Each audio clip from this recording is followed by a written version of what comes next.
Week 11 of the Simulation Football League's 18th season brings us to the Sunshine State, Jacksonville, Florida, the site of a critical playoff-inducing matchup between the St. Louis Gladiators and the Jacksonville Kings. It's Chris Curtis, it's Jack Brown in the broadcast booth inside Kings Lair. We are ready to go for a Week 11 matchup between Jacksonville, who needs a win to control their own destiny, and St. Louis, who's trying to get back into the playoff hunt. Yes, sirree. Curtis for St. Louis. They got their first win, snapping a 4-game losing streak last week over the Atlanta Swarm, but they're going to need a few more wins if they want to get back into controlling their own destiny. Sitting at 3-5, if this current core for St. Louis wants to go on one last playoff run, they need to put it together now. They do indeed. That's an absolute definite. Jacksonville on the other side, a much improved season 18 versus their efforts in season 17. They have some work to do, though. Definitely a good start for Marcus Dunhill through 10 games. He's off to a much better season 18 than he did a season ago. But the cast around him needs to keep it up and get themselves into position in a very, very tight playoff race. That they do, and while I'm sure there's a certain pattern that Jacksonville, I'm sure, would want to break at this point. Their last six games have been loss, win, loss, win, loss, win. I think they'd want to break that pattern tonight here, Chris. Yeah, definitely. I mean, that would put them in a better position for sure. Both teams coming off of wins, though. That's something to keep track of. Jacksonville is going to kick the ball away, and St. Louis going to get first crack at the offense as we get things started here in the Sunshine State. Ball in the tee. We are ready to put this one into the air, and we are underway in Jacksonville. This is going to be returnable from about the 3-yard line by Shane Kaufman. Get it up to about the 25 to the 27-yard line. That is where the Gladiators will start on offense this evening. Bringing out Christian Brown. He's going to be your quarterback. He's going to be flanked by his running back, Cairo Martinez. Christopher Dean, the fullback, will probably make an appearance at some point as well. But the main battery mates, Paul Dillevue, Shane Kaufman, Eagle Mondavi, your number 1 wide receiver, Phil Koss, and then Guy Clausen, your 2 tight ends as well, as we get things underway on first down. Tight offensive set and a quick throw on first down over the middle. That one's caught. First down and a couple more out to the 40-yard line. Actually call it the 39. And that's a good start for Christian Brown and company as they get the tight end Phil Koss involved. Yeah, for Christian Brown, he didn't have a bad week last week. Chris threw 28 for 36, 265 yards. Didn't have a touchdown to his name, but he didn't really need him, and he led a very solid St. Louis attack. Yeah, he definitely wants to improve on the 2 interceptions he had a week ago, but certainly is in position to do that. Second throw of the game to the left. That one's caught and stepping out of bounds. His target, 2nd and 1, as that one's Eagle Mondavi, his first catch. Nice job for Eagle Mondavi to get to the outside. Maybe if he was an extra inch or two, maybe the ball was in the other hand. Maybe he could have gotten the first down there. But this is no sweat for St. Louis. They've got 2 powerful machines in the backfield. 2 for 2. 21 yards so far on this drive. This is only the 3rd play, and they're already at midfield. Top of your screen, Eagle Mondavi, 2 in the backfield for Christian Brown. Jacksonville's defense set up with 8 in the box. This is going to be through the middle. Cairo Martinez has a first down. Good play design and a good signal called for by the quarterback. Yeah, that's a really quick handoff, Chris. They were just going to go for the first down, but actually Cairo Martinez and that offensive line, let's give him credit where credit's due, parted the open field in front of him, gave him a lot of room to run, and now they're at the 45. Eagle Mondavi's small frame able to fit between or inside holes that he may not be able to with a bigger frame. 2 to the left, 1 to the right. Brown to throw. Left side. That one's intercepted. What an athletic jumping grab. And that is a 1st and 10 for Jacksonville back the other way. What a jumping, leaping grab. What a play by Connor Darien. Yeah, Connor Darien, he saw where that route was going. He saw where Christian Brown was going to try and underthrow it a little bit. And so he jumped up into the air, got the ball, and it's now a Jacksonville ball. Good job. Wow. Crazy, crazy jump, and they got a lot of height as well. Outstretched arms brought that one in, and now we have the Jacksonville offense on your screen, led by Marcus Dunhill. He's got the ball under center. Jared Willis is behind him. Throw left side. That one's caught. Quick little 5-yard gainer gets the ball moving in a positive direction to Kingston Ellington, the wide receiver. Yeah, Marcus Dunhill overall this season has been much improved over his, obviously, his return season, looking a lot more in form with his Atlanta days.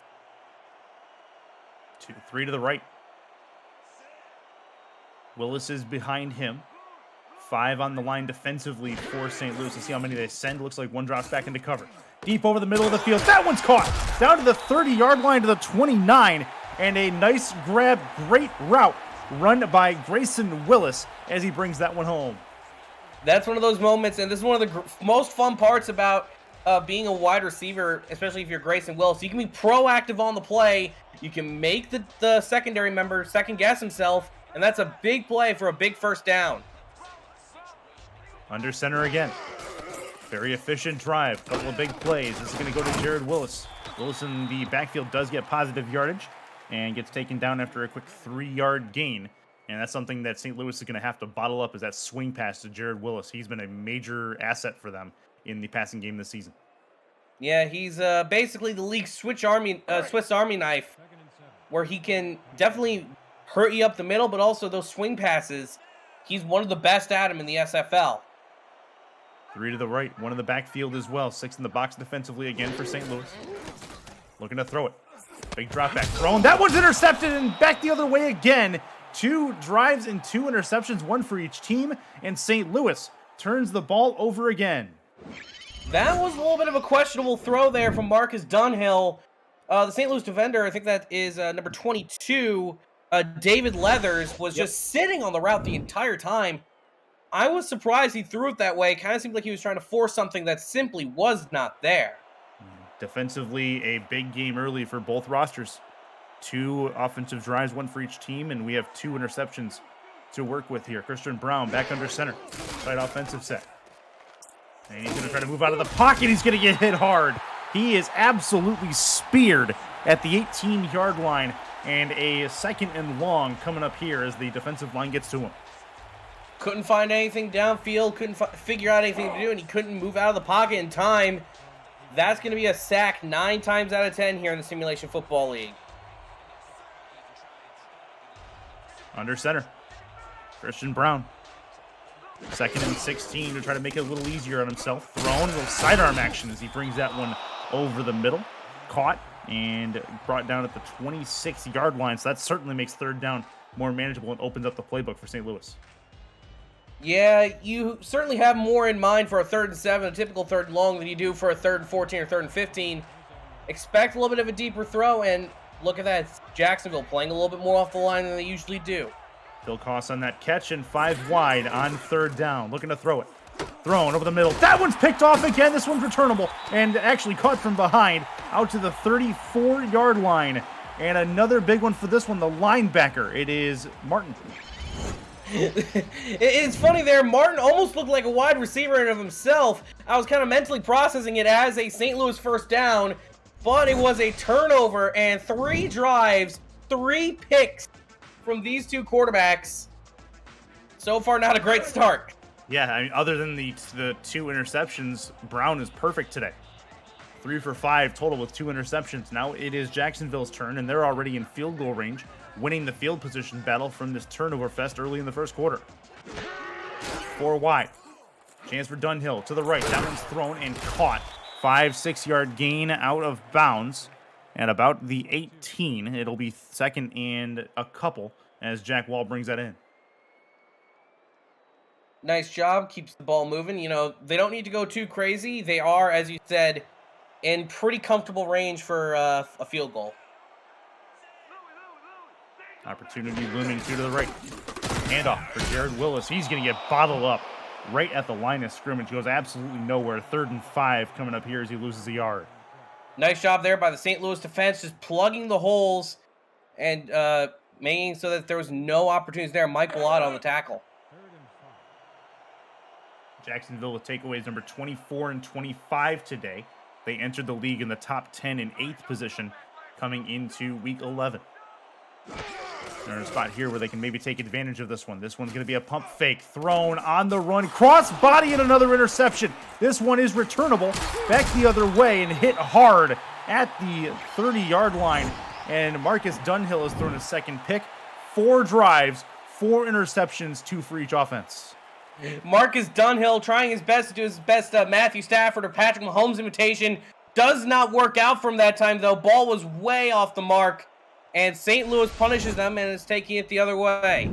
That's Nicholas Warner on the interception there, as he brings one back and gets the St. Louis offense another chance to go forward as they start this drive at the 28.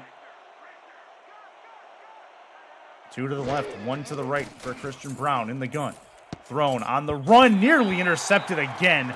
That was a dangerous ball and knocked to the turf. Second down coming. St. Louis can consider themselves lucky as Christian Brown tried to do pretty much the exact same thing that Marcus Dunhill did. It wasn't exactly the worst decision that could have been made, but it ain't far from it, Chris. 2 to the left, 2 to the right, 4 wide here for Christian Brown. Got to try to find something to move in a positive direction. Right now, both of these defenses seem prepared for the other. This will be the right side. That one's caught, turning upfield. Is going to be the receiver. It'll be an 8-yard gain, 7-yard gain. It'll be 3rd and 3 as Dillaboo brings in his first catch. You know, they often talk as a wide receiver about the ability to catch in stride. You know, that includes the precondition that you're actually running forward and not towards the sidelines. Not a bad play, just wrong direction. Split backs for Brown. On a 3rd and 3. Thrown over the middle and another interception. Back the other way to the 35-yard line, to the 34. And don't look now, but Jacksonville now has it a little bit closer to the end zone on that interception. It's flawless. Well, for the fans out there who like their defensive fireworks show, this is certainly the place for you. Jacksonville coming in with the 5th interception thrown by either of these two quarterbacks today. And it's another one where he just sat on the route and took it the other way. Crazy. Crazy, crazy, crazy. Takeaways number 24, 25, number 26 for Jacksonville. And then takeaways number 11 and 12 on the season for St. Louis. And now Dunhill has another opportunity to maybe get his team on the board. Thrown short. Nice safe throw. Puts his receiver into the open field. 2nd and 5 as they move the ball 5 yards to the positive there. Good work for Jack Wall to have his second catch. Yeah, and I like that play call too by Frank Gooden. You don't want to go too crazy because obviously things have not been going well for either the quarterback so far. So just get those short throws, establish confidence, and keep moving. This will be a near interception, and that probably would have been a pick 6. This one gets tapped to the ground, though. 3rd and 5 coming up. Samuels nearly brought it back to the house. And that is another risky throw that these two quarterbacks have been having a bit of a fun time throwing. It wasn't a bad throw to start with, but you could tell Dunhill was kind of dead set on the throw to Grayson Willis, and you just don't want to be like that as a quarterback. Yeah, no, definitely don't want to give your defender any reason to paint his eyes on a route. And that time he did exactly that. 3rd and medium coming up. Still a pretty open playbook for Jacksonville. They're in field goal range, so the worst thing they could do is throw another interception here. Even if it's incomplete, they have a long field goal chance. In the gun is Dunhill 3 wide. Looking to throw it over the middle. That one's caught. First down and more. Inside, or actually closer to the 20-yard line. They'll stop him at the 22. And don't look now, Jack Wall is his 3rd catch. And Jacksonville just outside the red zone. Jack Wall finally kind of setting his place as the anchor of this Jacksonville offense. You know, as Dunhill may have been getting a little bit flustered, I think he calms him down and takes control. Completed 2 of 3 now. That's going to be over the middle. First down and more inside the 10-yard line to the 9. First down for Jacksonville. It's 1st and goal.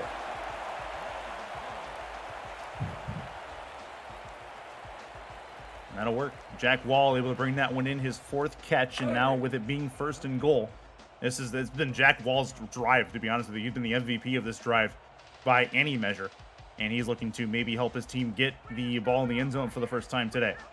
1 at the top, 1 at the bottom. Dunhill has the football, 5-step drop, looks, throws, back in the end zone, he's got it, that's a touchdown finally, it is Grayson Willis who brings it in, and we have our first points on the board as Jacksonville goes up by 6. The first drive not to end in an interception, Chris, ends in a touchdown as Marcus Dunhill channels some of his greatness from his Atlanta days, puts it right at the back of the end zone. Yeah, in between 3 members of the Gladiator coverage team, and finally found his target as Grayson Willis collects it at the back of the end zone. Chance now for them to add on this extra point as we get things into a bit of normalcy, as we start to find some kind of rhythm perhaps. Jordan Bradshaw trying to add on the extra tally.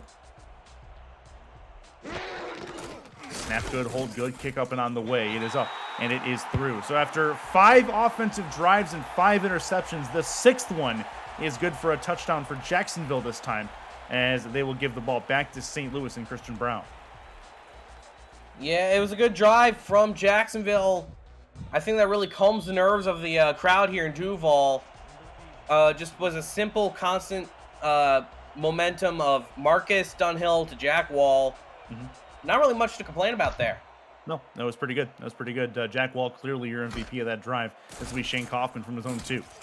Get it back to the 15 to the 20, and he'll get taken down at the 21-yard line to bring out the St. Louis offense. If you're new to the SFL, the Simulation Football League combines traditional sports, esports, and a role-playing game into one.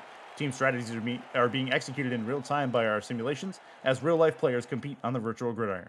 For more information about the SFL, visit our website at simulationfl.net.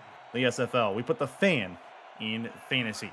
2 to the left, 1 to the right for Christian Brown as he brings the St. Louis Gladiators offense back out in a split backs formation.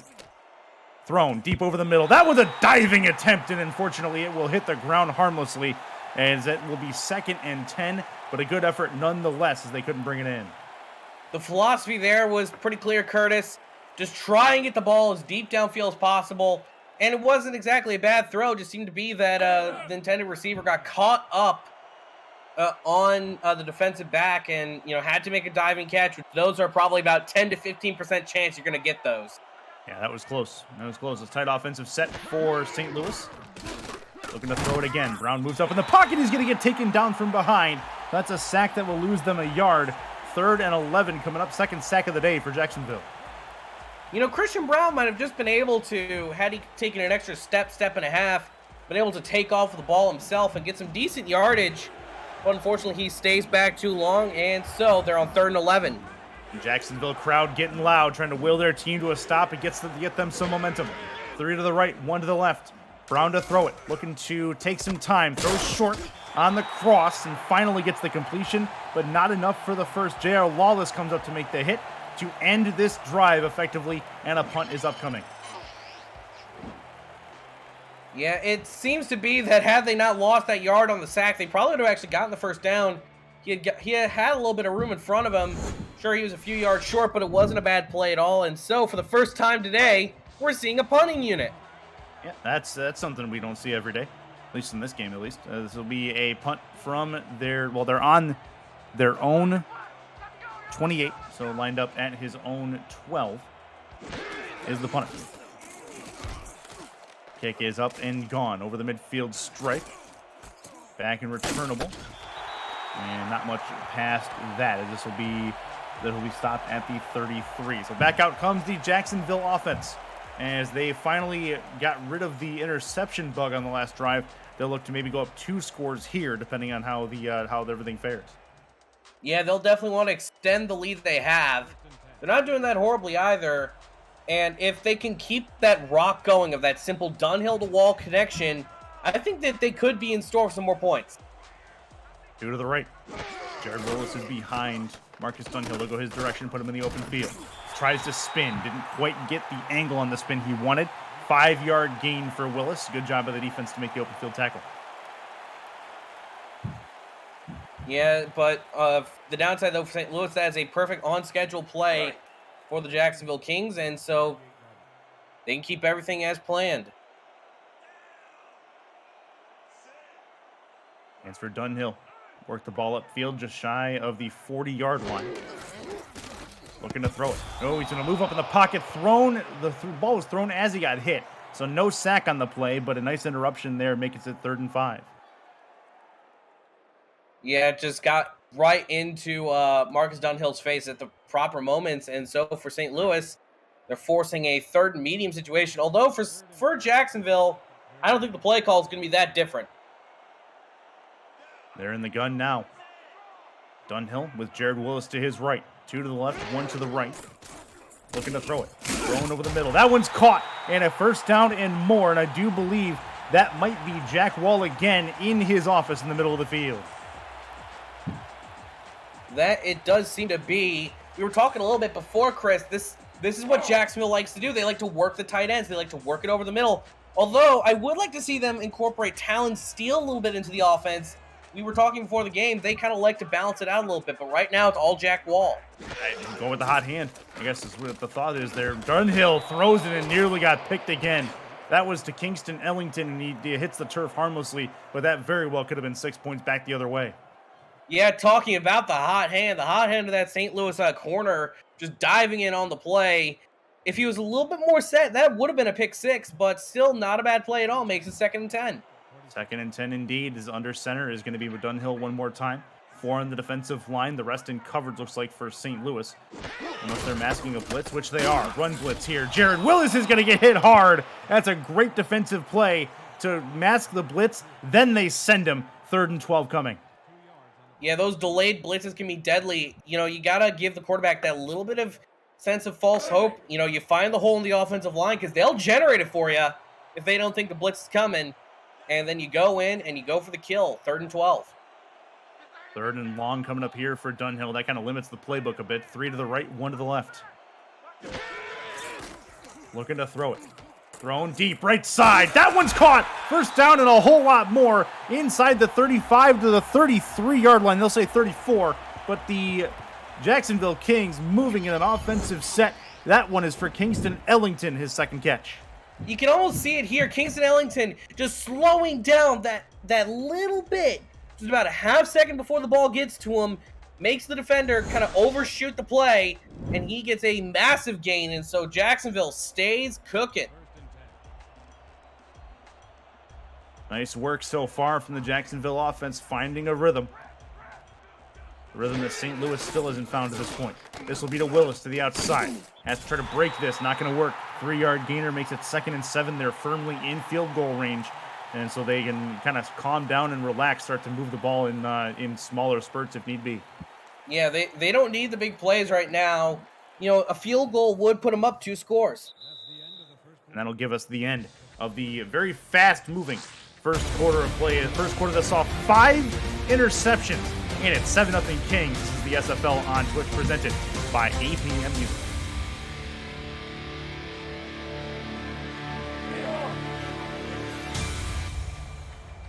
Back and ready to go for this second quarter. They switch sides, and Jacksonville moving left to right across your screen. 3 to the bottom of your screen, 1 in the backfield as well. 6 in the box defensively. Dunhill to throw. Throw short, crossing pattern is going to net them 2 more yards, make it 3rd and 3 coming up. But nothing more than that. And you see there the turnovers. 3 on one side, 2 on another. It's been a defensive masterpiece by both of these teams, causing takeaways.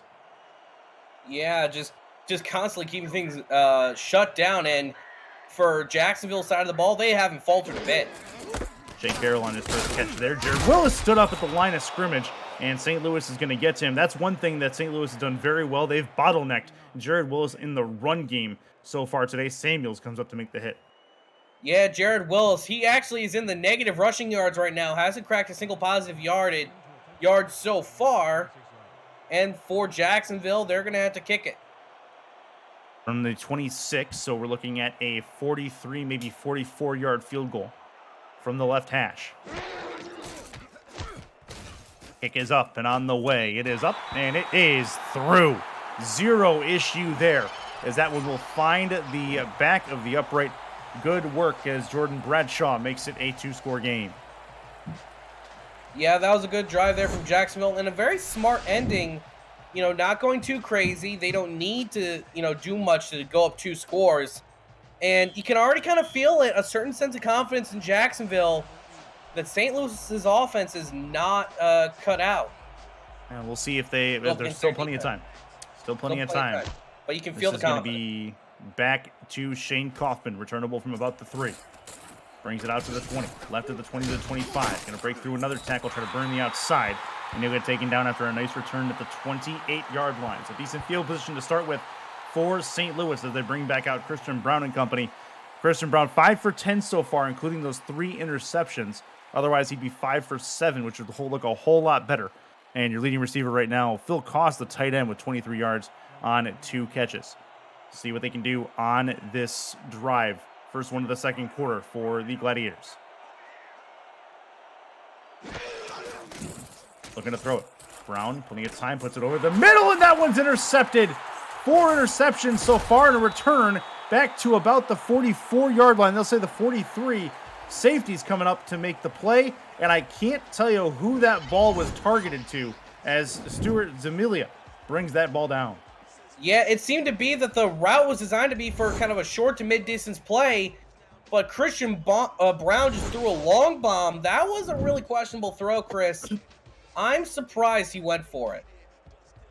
But indeed he did, and that makes it a 1st and 10 back the other way for Jacksonville, who can really put their clamps on this game with the score. 2 to the right, 1 in the backfield. 7 in the box defensively. They send 4. Dunhill, plenty of time. Throw right side. That one's caught. Got a foot and then more inbound. It's Grayson Willis, his 3rd catch of the day. Grayson Willis keeping it moving along nicely. He got the 1 touchdown so far today, so he's definitely playing ahead of the curve. 2nd and 4. 2 to the right, 2 to the left. Looking to throw it. Throws right side. That one should have been caught. It is a drop as Samuels is going to be the one to get the official pat down. And he knocks it to the turf. 3rd and 4 coming for Jacksonville. Seems like Jack Wall was just a little bit out of place. Wasn't quite ready to catch the ball. Wait an extra half second. Jack Wall would have caught that for a 1st down and a few yards on top of it. And Jack Wall has been pretty efficient so far today, so you got to maybe forgive him for that unfortunate drop. But we'll see if he can fix it for next time. Chance 2 to the left, 1 to the right for Dunhill. Looking to throw it. Dunhill, plenty of time. Throwing over the top. Left side, that one is caught. Coverage team could not get there in time. 1st and 10 as they have it at the 23. I saw that ball getting caught from a mile away, Chris.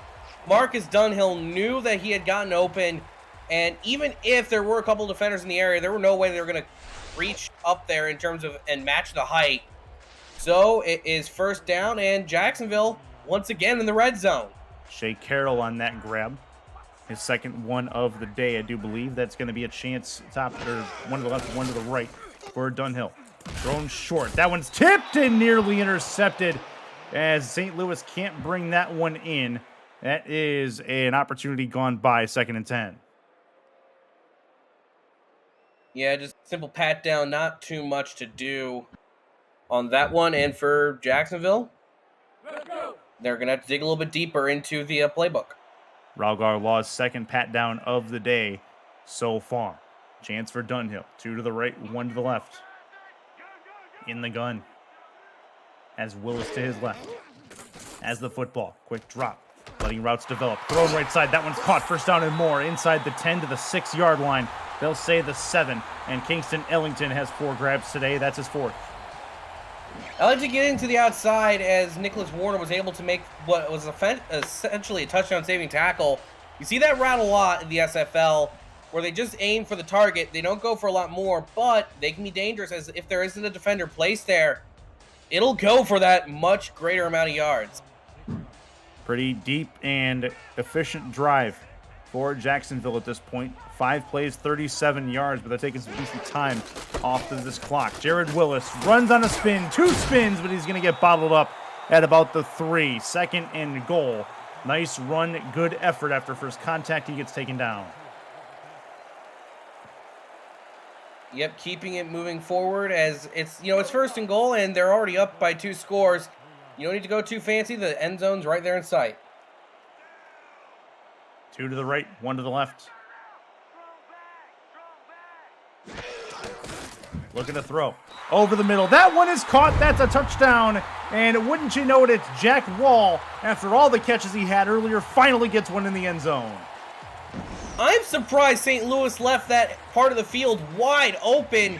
Usually when you have these end zone short throws, these are actually among the hardest to make because there's so many defenders all over the field. Yep. But they left the center right in front of Marcus Dunhill wide open. Yeah. Great try from Jacksonville and great scoring play, but you kind of have to scratch your head about what St. Louis was doing. 7 plays, 44 yards on the drive. Gets Jacksonville their second touchdown of the day and puts them up what's going to end up being a 17 rock score line as long as everything goes through. Kick is up and on the way. It is up and it is through to make it a 3-score game at this point in the first half as they'll kick it back to St. Louis.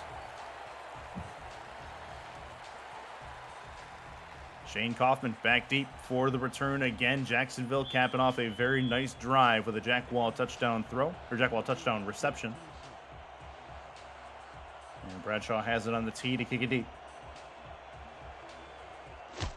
KK is up and gone. We'll see if they can do something with it. Returnable from about the 3 by Kaufman. Out to the 15, to the 20. Tries to get to the outside again, and he gets taken down at the 29 this time. A couple of good returns in a row from Kaufman, looking like he may try to break something later, a little bit later. Yeah, that was a bit of a rough go at it for the Jacksonville return coverage, letting a pretty big return there. But fortunately for them, their defense, they've been ironclad in this first half. 4 turnovers forced in this first half, so that's a good start for them. Brown to throw. Over the middle. That one is picked off! 5 picks so far, just an overthrown ball, and that is going to get caught by the Jacksonville defense at the 47-yard line. It seems to be right there that it was the same thing as the last interception. He put too much juice into the ball, and you could see the intended receiver. It was about 3 yards in front of where the pick was made. Had he put a little air under it, if he had not gone, totally all out with it, blown out his shoulder, that would have been a huge reception. But now, Jacksonville's got the ball once again. Connor Darian's second interception of the day gives Marcus Dunhill more good field position to work with. Looking to throw it. Thrown short. Quick grab, 3-yard catch, and drop to the ground for Jack Wall. He's got plenty of catches today. If you checked out video content produced by our community lately, catch the SimPod every week, SFL Crunch Time, and Road to Glory every Wednesday night. SFL Nights with AJ Stryker premieres Thursday nights. Say It With Your Chest on Fridays. And Netmo, which is in a written format, can be seen all week long. Every week, the live show schedule can be accessed through our Discord server at the top of the channel listing. Just look for the events tab. This will be a throw to the right. And that one should have been picked. It falls to the ground. Jack Wall, your intended target. But that is Samuels, I think, on the drop. He couldn't bring it in. I couldn't tell if that was the Jack Wall had overran the route or Marcus Dunhill had underthrown it, but it seemed like there was some sort of miscommunication about where that ball was supposed to be.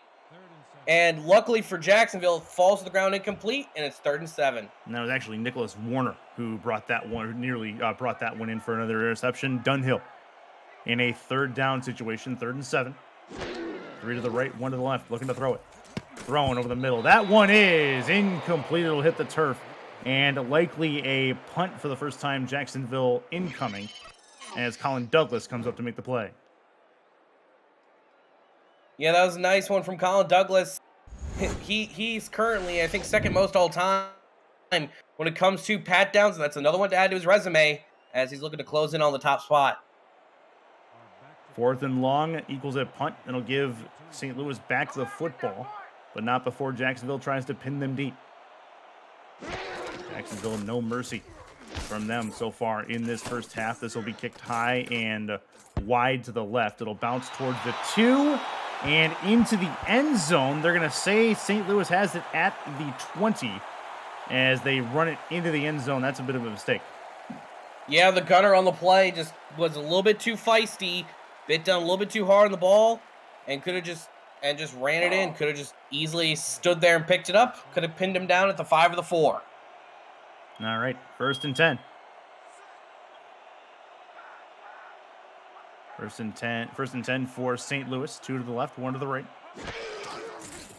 Looking to throw it. Thrown right side. That one is going to be caught. And get it to the 9-yard completion out of it to the 39-yard line, and that is a good one for Paul Delavu.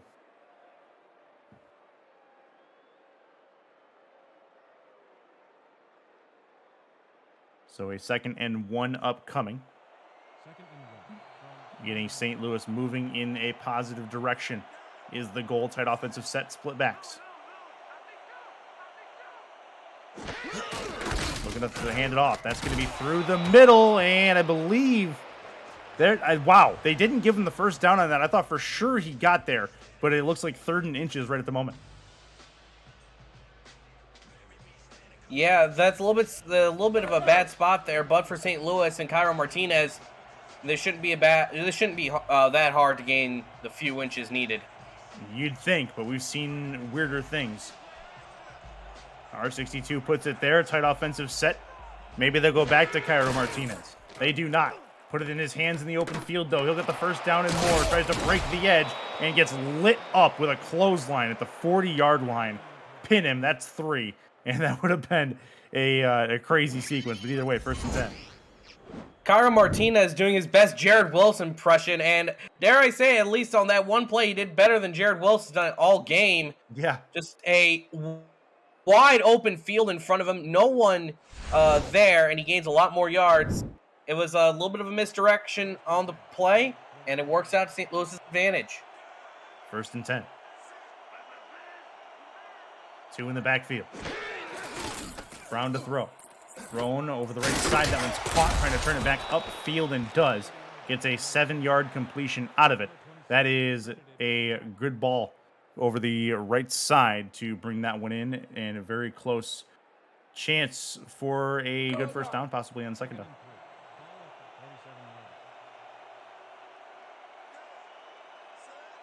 Phil Koss on that grab. Split backs for Christian Brown. 2 to the left, 1 to the right. 17-0 ball game as of right now, but St. Louis is moving the ball. Thrown deep over the right, over the middle anyway. Tipped and nearly intercepted. That one probably should have been brought in. Delavu can't handle it, and it will fall to the ground. 3rd down upcoming. Delavu seemed to be caught up in the swarm of Jacksonville Kings that had descended around him. Surprised that wasn't an interception, knowing Christian Brown's luck this game. But it was still decent, and for St. Louis, it's 3rd and 3. Under center. Tight offensive set on a 3rd and 3. They are going to throw it. Brown in the pocket. Throws over the middle. That one's going to be caught. 1st down and more inside the 40 to the 36-yard line. Is going to get St. Louis moving in the right direction. Guy Clausen's first catch.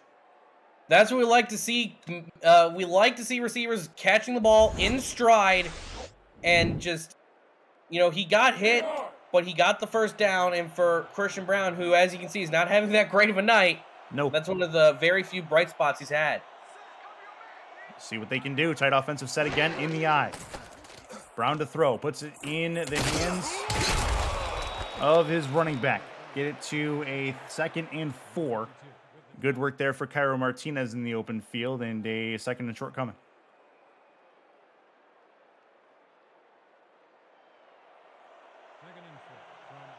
See what St. Louis has on offense. They haven't really been able to show us much today, but they'd love to get in the end zone and at least make this a game.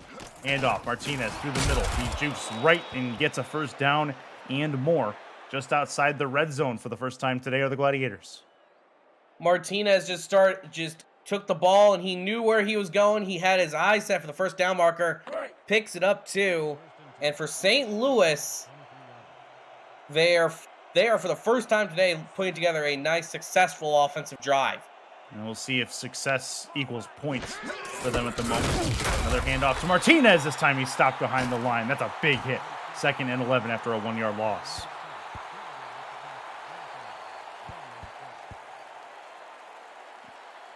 So St. Louis now has maybe run themselves into a bit of a corner here. Now they're feeling like they're maybe forced to throw, perhaps. The goal should be to shorten up this 3rd down. It'll be Martinez on the handoff, tries to get the edge. That's not going to work. He'll get taken down after a 2-yard gain. That was a rather interesting, just simple handoff to the outside. As you said, their goal should have been just to shorten it for the third down. I'm not sure if a delayed handoff to the outside would have worked, but they do shorten it up. It's 3rd and 9. Defensive side and the crowd getting loud. Jacksonville trying to will their team to a stop. Getting something working. Looking to throw it.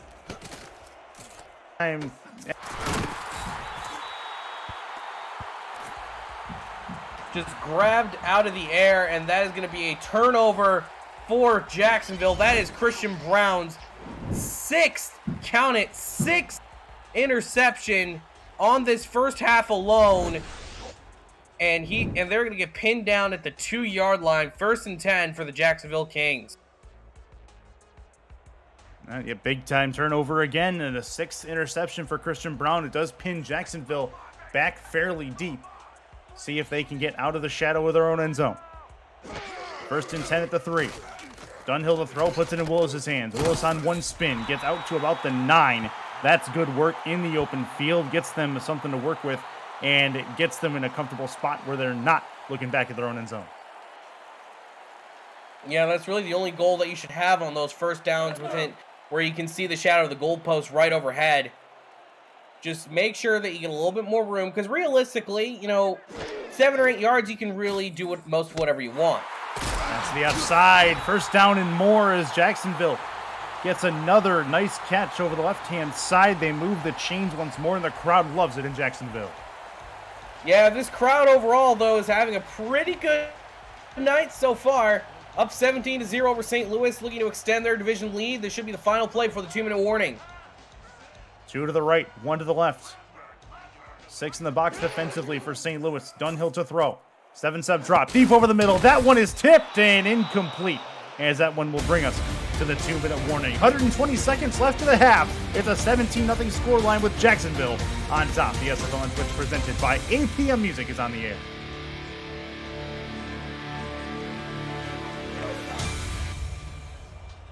Back and ready to go. 2nd and long.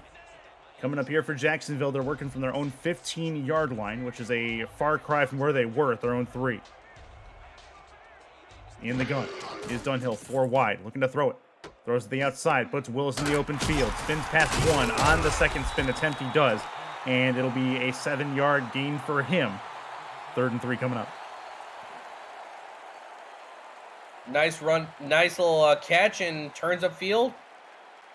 Not really too much to say about that. It's a textbook, decent little play. Under center, 1 to the left, 1 to the right, tight end to the left as well. 3rd and 3, Dunhill to throw, throws right side. That one is caught. Good concentration by Shea Carroll to bring that one in as he had coverage all around him. That's great work by Dunhill to put it in a good spot as well. Just a simple throw to the outside, barely enough room to get the 1st down. Catches it inbounds, goes out of bounds, preserves the time on the clock for Jacksonville. 1st and 10. Dunhill and company using this 2-minute drill to take more time off the clock. Remember, Jacksonville will get the ball to start the 2nd half as well. In the gun. Dunhill has it, looks to throw it.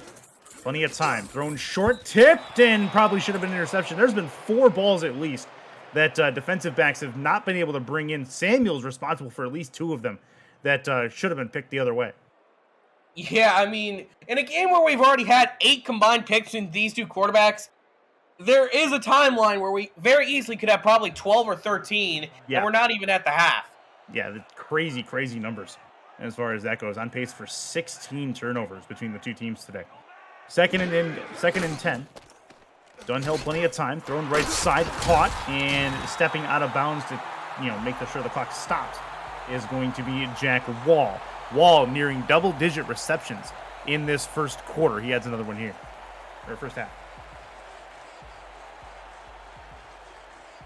He's got 8 receptions at the moment. With Dunhill, 22 for 33, 187 unofficially so far. His leading receiver is Jack Wall, 47 yards on 8 receptions. Under center, Dunhill to throw it. Plenty of time. Sidearm sling is tipped and incomplete. as 4th down upcoming. Grayson Willis, your intended target there, and decision time here for Jacksonville, likely a punt. Yeah, I think it's simple. Just punt the ball away. You get the ball to the start second half, and you're up 3 scores. You know, don't overcomplicate things. Don't try to go for more than what you need. Punt it away. You know, you'll get it back in about a minute's time. Yeah, shouldn't be an issue there. 4th down upcoming. St. Louis will think about trying to do something potentially. And this is up and gone over the midfield line to the 30-yard line. Return to the 30 by Kaufman, no further than that. And Christian Brown back out on the offensive side of the ball. Not a banner first half for Christian Brown, trying to get through the rest of this first half with limited damage. But a bit of an issue for him on the turnover category so far in this game. He'll try to find a correction at the halfway point and see if maybe he can get his team back into it. But 6 interceptions, only down 17 points. That's actually not the worst situation to be in. 1st and 10 to the right side.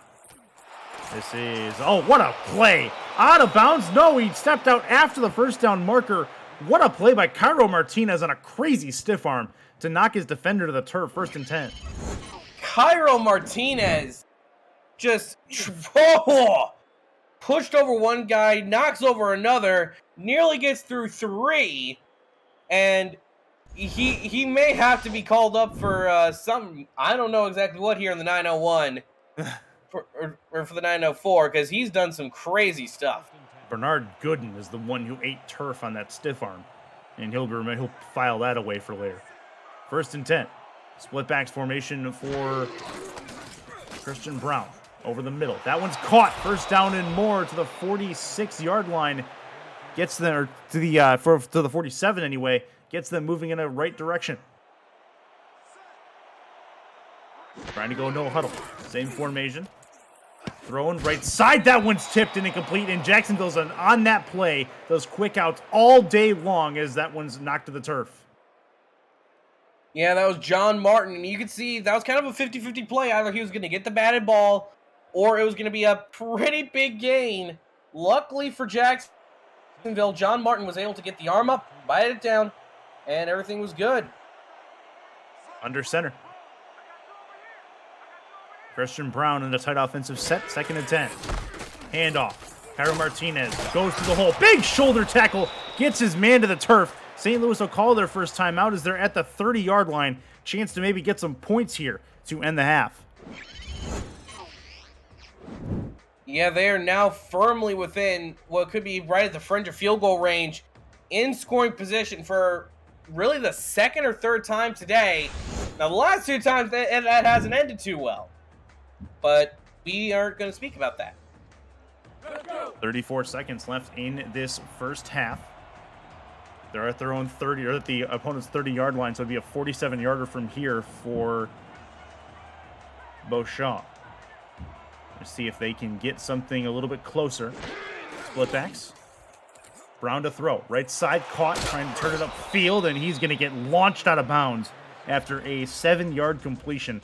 They'll take a timeout as the clock did not stop as he was forced out instead of running out, and it will be a St. Louis chance on 3rd down and short to get themselves a little bit closer.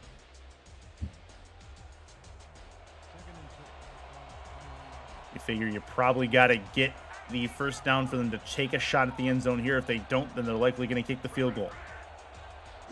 Yeah, That's going to be over the middle, and it's going to be caught 1st and 10. Now they have to decide whether they want to clock it or use that last timeout. They will run the play to the outside, put it in the hands of Cairo Martinez. The stiff arm, and out of bounds he goes. What a play. Now they have some time to take a shot at the end zone here and maybe get themselves a score before the half.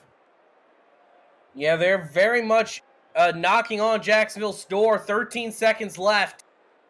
A touchdown would make this a much different ball game heading into halftime. And no, they're going to kick it.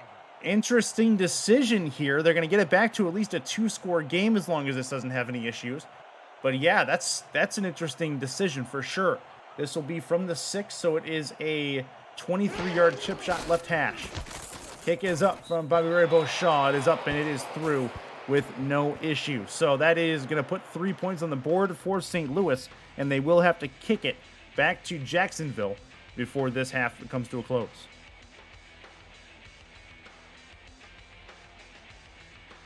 So Beauchamp has it ready to go.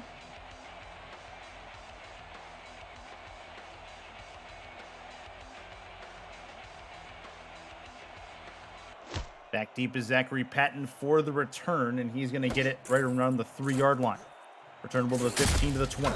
Tries to break a tackle, but a nice job swallowing him up there. It'll get him to the 25, and they'll say 24, no further than that. So here we go again. Get the Jacksonville offense back out onto the field. Not much left in this half, probably just a run, I would assume, with Jared Willis to get him to the halfway point as they're going to get the ball back after the halftime break.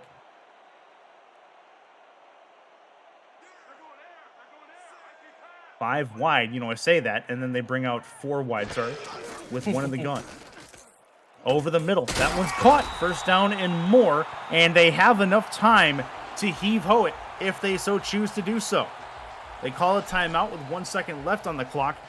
You take a look there at Frank Gooden on the sideline at making that decision, and wonder if you see Marcus Dunhill try to send this thing to the moon as he tries to get it into the end zone.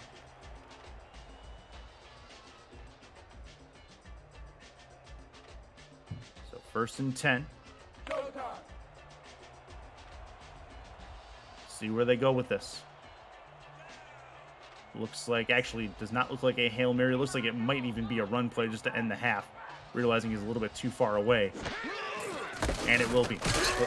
Willis' hands. Willis tries to break the tackle. Not going to happen. And that brings us to the end of the first half. It was a lopsided game to start. 17-0 was the start, but St. Louis at least gets some points back. Make it 17-3 at the end of the first half. We'll be back in just seconds here in Jacksonville. And we're ready to go again as these two teams ready to resume action. Jacksonville receives the ball to start the second half. No time for a break. Not much of one anyway, but we'll see what adjustments St. Louis has made coming into this second half. Plenty were needed to this point. From the 5-yard line, it is Patton. Through the middle, tries to spin and gets taken down at about the 27-yard line. And Marcus Dunhill and company back out on to the field. Marcus Dunhill, a decent first half, Jack Brown, as he ends up, yes, with the 2 interceptions, but he countered that with 2 touchdowns later in the half, 23 for 35, just under 200 yards. Yeah, and I was going to say, Chris, if you think 2 interceptions is a particularly shocking figure from this game tonight, boy, would I like to show you the stat line from Christian Brown. But overall, he's been having a decent night here, Marcus Dunhill, so far. Will be Dunhill to throw. Over the top, tipped, and intercepted. St. Louis gives him his 3rd interception of the day. A little bit of a tip drill. Not much you can do on that, and St. Louis has great field position after a spoiled Jacksonville drive. Dang it, Chris. It looks like we done jinxed him. It's just tipped around. And really, again, there's nothing you can do about a tip drill. At that point, you kind of just have to, bite your tongue, go to the sidelines, and hope your defense can counteract what just happened. Let's zoom out a little bit and take a look at the bigger picture here. St. Louis needs a win to basically try to control their own destiny the rest of the way. They lose here, and then they have to essentially win out and hope for help. Left side, that one's caught and just out of bounds after a 5-yard completion. That's to get into the playoffs as a low seed. On the other side, Jacksonville at a 5-3 record, they win. They get that magical 6th win, which seems to be the bread and butter that you at least need to get yourself a playoff spot, although nothing guaranteed just yet with plenty of other football to play. 2nd and 5 coming up, 2 to the left, 2 to the right, or 1 to the right, for Christian Brown. 5-step drop, moves up in the pocket, taken down from behind. We've seen that replay before. 2nd and looks like 10 as he loses back a couple yards. Yeah, and you were saying, Curtis, about Jacksonville. They do kind of need the win here, though, as the Atlantic Division, it is still a toss-up. It's pretty much a 3-horse race between the Kings, the Charleston Predators, and the Florida Storm. So any win that you can get out of division or in division is crucial. That one's going to fall incomplete, middle of the field, plenty of bodies Eagle Mondavi, your intended target. It is going nowhere, and it's 4th down. And a possible long field goal, if they want to, would be 51 yards from this spot. See if they decide to do it. They do not. They want to punt it, and they'll try to pin Jacksonville deep into their own territory. But yeah, that's a fair point. The Atlantic Division definitely a bit of a tight race. If Jacksonville does lose this game, then they go into a record tie with Charleston, even though they own the head-to-head tiebreak. That one will bounce out of bounds at about the 8-yard line. So not the worst position to be in, but you don't really want to give Charleston that breath of hope. Yeah, well, I mean, I would like that breath of hope, but I have my own personal biases involved there. And for Jacksonville, they're going to start from their own 8-yard line. After that pick, you don't want to throw another one when you're this close to your own end zone. No, definitely not. You don't want to really turn over the ball or give St. Louis any reason to get really aggressive. 7 in the box defensively. Dunhill will throw. Backs up to the 2. Throws, puts it in Willis' hands. Has some spins to work on as he's going to get himself 5 yards. That's a really good work from Willis in the open field, at least getting positive yardage. Yeah, and it sets up the playbook a little bit more because now, barring some crazy stuff happening, you know, a standard loss isn't going to really make anything too dangerous, so the playbook's pretty much wide open. Yep, yeah, they're in a pretty good spot now. 4 in the box defensively. Looking to throw it. Dunhill, deep right side. That one is caught. Great grab. Just past the 30-yard line to the 33. Puts them in a great position. Kingston Ellington with another big grab. Put that pass in slow motion and put some classical music under it. That was a work of art from Marcus Dunhill to find Kingston Ellington. Ellington getting up in the air, grabbing the ball, bring it down, and it moves the chains, and now Jacksonville's into some more normal field position. Yeah, this is decent for them now. 3 to the left, 1 to the right. Dunhill under center, and he has Jared Willis in the backfield. Looking to throw it. Plenty of time. Thrown deep left side, and that's going to be incomplete. He was looking for, believe that was Jack Wall over the middle of the field, but instead finds coverage, and it's 2nd down.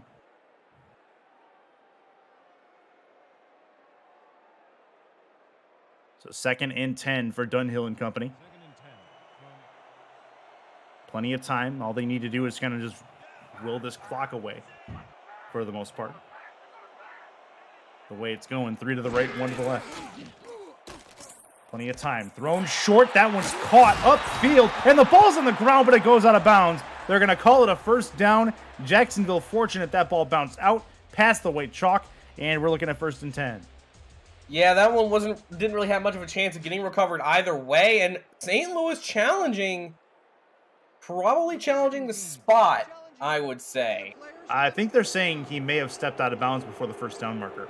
Actually, we'll see what our 62 sees. This is going to be, it'll be caught short, and yes, he definitely stepped out. Short of that 1st down marker or so, it would seem. That's a pretty black and white call, you'd think. Yep. And they're going to go with them. Yeah, they're going to go with St. Louis. So that does change the field position quite a bit here to puts the Kings in a short yardage situation on 3rd down, which is not what they wanted. And St. Louis have bought themselves a chance to put a stop to this drive. Under center, Dunhill, 2 to the right. Defensive line moving up, showing blitz. They only send 4 to the outside. Willis, open field, 1st down and more. Spin past the yellow marker to the 46 or to the 46-yard line. Yes, so they're shy of midfield.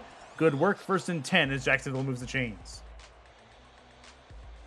Jacksonville moving the chains and keeping the clock moving. With the way they're playing their game plan, the way this game's gone so far, another touchdown or 2 could definitely make this more out of reach.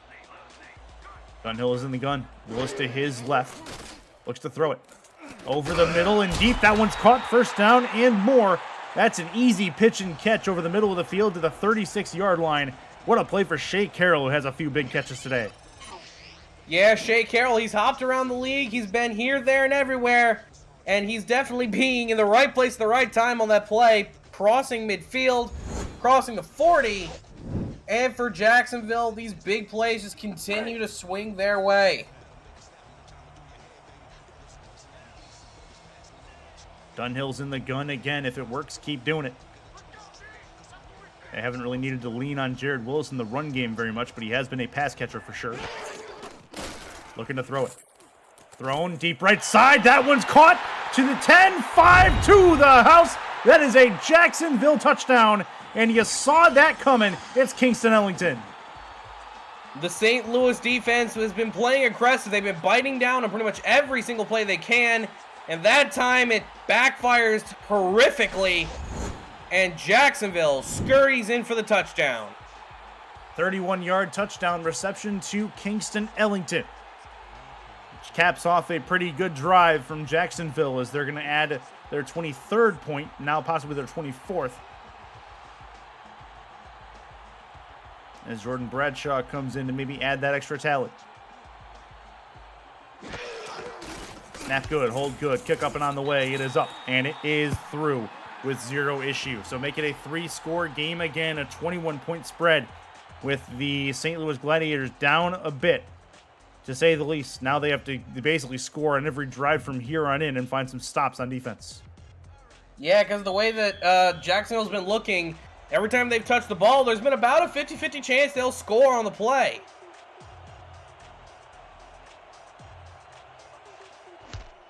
See what Shane Kaufman has for us in return game. Had a couple of decent returns at the end of the first half. Out to the 20. So the 22-yard line is where they're going to mark him, 21 officially. And that'll bring us to a new set of downs for the Gladiators. Plenty of turnovers on each side. Total of 9 today between these two sides, and you can see it there in the graphic to your left.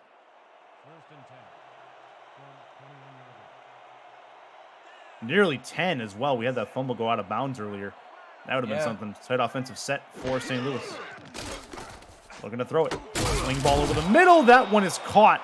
A sidearm throw from Christian Brown finds his target, and it will be a 1st and 10 Guy Clausen, his second catch. It's clear that that Christian Brown is not letting the 6 interceptions he threw in the first half hamper his spirits, as he's still throwing these sidearm throws. He's kind of whacking wild throws when most quarterbacks, if they are in his position, would probably not even be on the field. High formation. Brown to the outside, puts it into the hands of his running back, Cairo Martinez. He will get forward, takes 2 Kings to bring him down, and it'll be a 5-yard gain.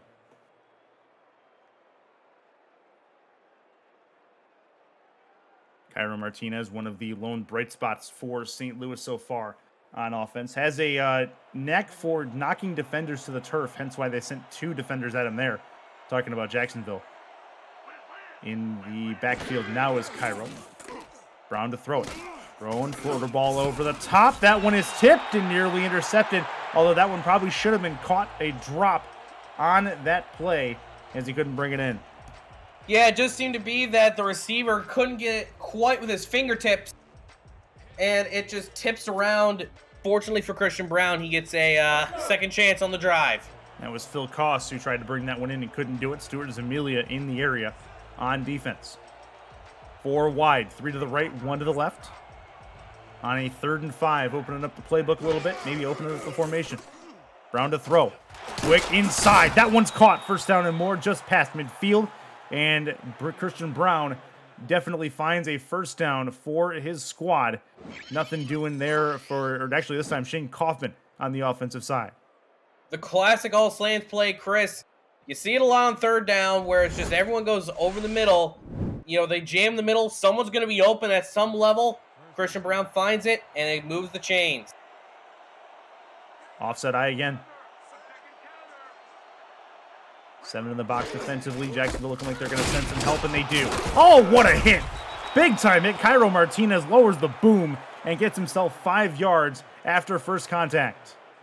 Cairo Martinez clearly has some sort of bloodlust against this Jacksonville defense.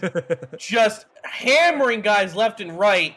You know, if they give him the ball a few times too many, it may end up that he may be racking up some medical bills on the other side. No, maybe just work the defense in Jacksonville and try to wear him out. Put it in Martinez's hands. Why not? See what he can do one-on-one. Big stiff arm again.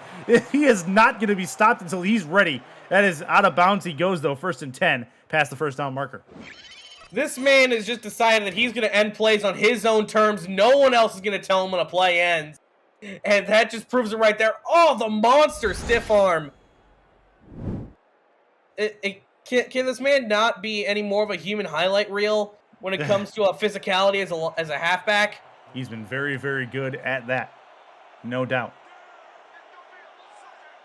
Brown is in the gun. 3 to the right, 1 to the left. Looking to throw it. Plenty of time. He's going to heave-ho it right side. That one's caught to the 10, to the 6-yard line. They're going to say he's stopped there at the 6. That is perfect for Paul Dillevue, getting them 1st and goal. Nice throw there from Christian Brown. Arcs it nice and high. And the route was just behind the defender. Could have gone in for 6 had he caught in stride, but I'm sure St. Louis will take a 1st and goal. They will indeed, trying to get themselves back in this football game. They can get it back to a 14-point spread with a touchdown. They'll try it. Tight offensive set, split backs. Wonder if they go to Cairo here. He's been good in short yardage situations. They will. Cairo through the middle, right through the middle, and he finds a hole. That's a touchdown for the Gladiators as they get in the end zone for the first time today. Cairo Martinez, I don't think he was even, thought about being touched during that entire play. No one was even near him. He just walked into the end zone, and St. Louis brings it to within a 2-score game. Even a field goal from here on out would make it a lot more interesting. Let's think about this. After the last few plays, Cairo Martinez has touched the ball, and every king he's touched has been sent to the turf harmlessly. Do you really want to touch him at that point? No, I don't blame them necessarily. Yeah. But, They put him on a trading card the way he's been doing these Jacksonville defenders. That's going to be a Bobby Ray Beauchamp extra point, and we have ourselves a football game, it would seem. A 14-point affair it turns into, as we haven't quite seen the end of this 3rd quarter yet. Still 5 minutes left in it. Now, though, is a crucial drive. Now is when St. Louis needs a stop out of their defense against this Jacksonville offense, which has been pretty good. This will be up and gone. Returnable. Get it to the 5, the 10. Patton. Spin move, taken down at the 21-yard line. So get the Jacksonville Kings back out on offense. Marcus Dunhill and company. And St. Louis really needs a defensive stop. See what they can do.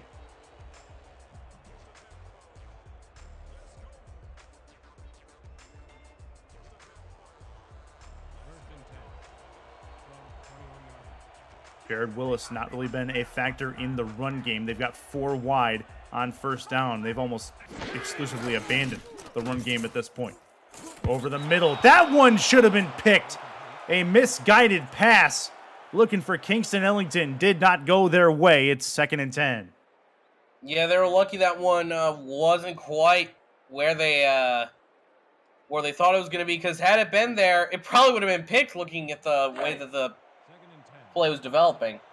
And actually, my mistake. Jack Wall, the intended target on that ball. Either way, 2nd and 10 is what we're looking at. St. Louis trying to get their defense off the field here. From the 21. Dunhill backs it up, throws, left side. That one's caught down the left side. Into that one is Kingston Ellington to the 15-yard line. He's going to get stopped at the 17. And a big-time red zone trip for Jacksonville on a huge play down the left sideline.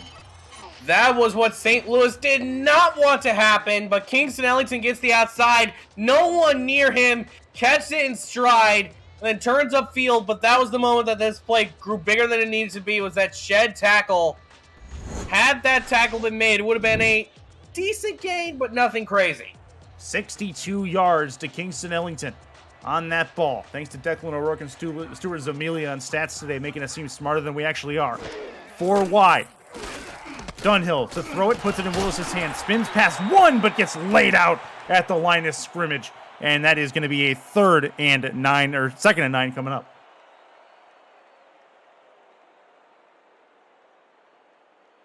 Good plays on offense, putting St. Louis on their back heels. Jacksonville in a spot where they, even a field goal really puts them in a good spot offensively. Dunhill throws over the middle. That one is tipped and incomplete. Nothing doing on that third down coming up, and this becomes a massive third down on defense for St. Louis if they have any hope of getting back in this football game. The laser batted away by Winkler, just jumped ahead of the play. Had he not been there, that would have been a touchdown easily to Grayson Willis. So, this is a spot. Update from Atlanta, 31-24 in the second quarter, just before half. A high-scoring affair down south against Carolina. That game happening over on youtube.com/SimulationFL. 2 to the left, 2 to the right. Looking to throw it. Dunhill throws, back corner of the end zone. That is intercepted. St. Louis gets the stop they needed. It's Relgar Law who keeps them in it. Relgar Law laying down his name on that play. Jumping up higher than I think anybody, receiver or corner, has jumped today. Downside, though, for St. Louis, you're on your one. Yeah, that is true. They are in the shadow of their own end zone, and Cairo Martinez may be the man to get them out of that spot. We will see. 8 in the box defensively for Jacksonville. It'll be a chance over the middle. That was intercepted to the 5-yard line. Oh, man, Christian Brown has thrown his biggest interception of this game. His 7th total, and it's Jacksonville starting this drive from their own 3-yard line, which coincidentally is exactly how many picks Connor Darien has in this football game. It's all the numerology, That reminded me a lot of the Week 11 game against Louisiana last season, Chris, where Christian Brown, all he needed was to hand the ball off, and it would have been fine. He gets a little bit aggressive, throws it over the middle, and now an easy potential score here for Jacksonville.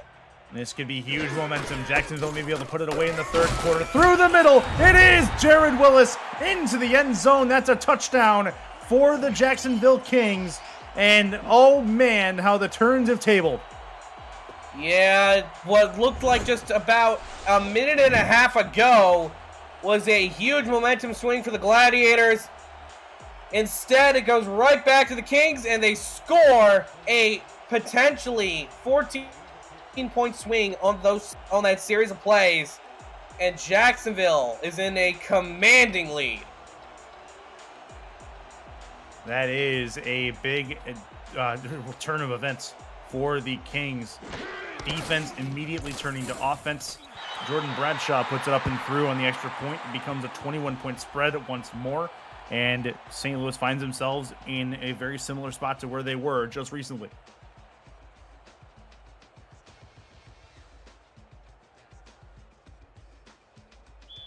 So Christian Brown's 7th interception equals immediate points for Jacksonville as they're going to give the ball back to him. Makes you wonder the decision-making there.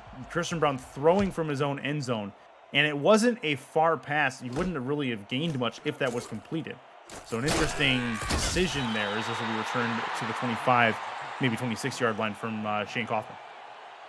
Yeah, maybe, just maybe, it could have been a situation where they weren't sure that Cairo Martinez could move forward with the ball.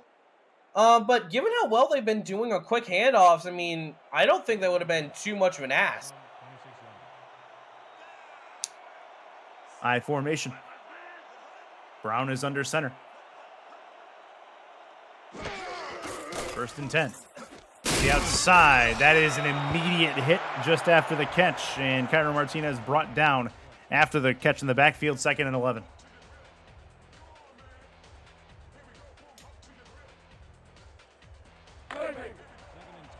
Total interceptions between these two quarterbacks. We've had a bit of a defensive show.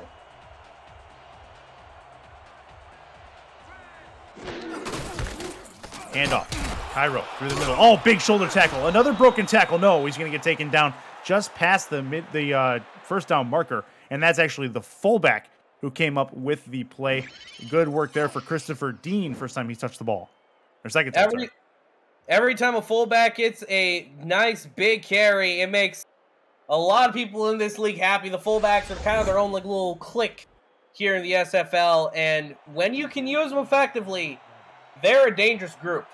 There was once a draft that we had, I think it was 6 fullbacks taken in the first round.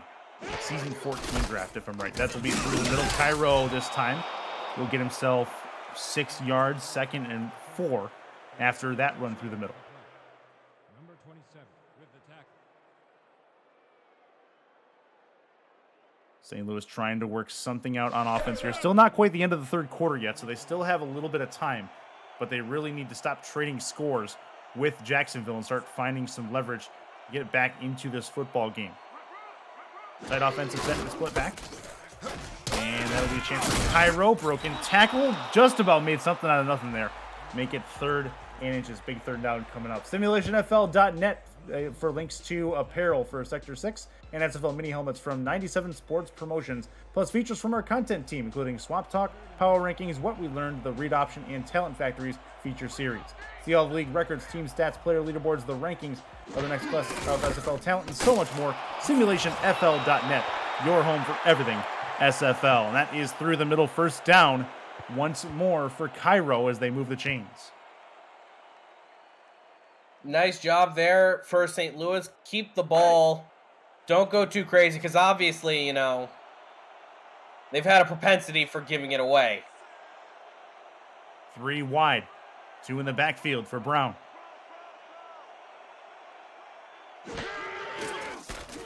Looking to throw it. Right side. That one is caught trying to turn it upfield, but not able to do it. Is Eagle Mondavi, but he does make 2nd down a little bit easier. Yeah, moves the ball, keeps the offense on schedule. Another play like that, they'll be moving the chains. Jacksonville's come up with 7 interceptions today from Christian Brown. A couple shy of a record that we'll get into if we need it. Left side. Put it into Cairo Martinez's hands. He's got a 1st down and more. Out to the 35-yard line. They're moving the chains as he goes out of bounds.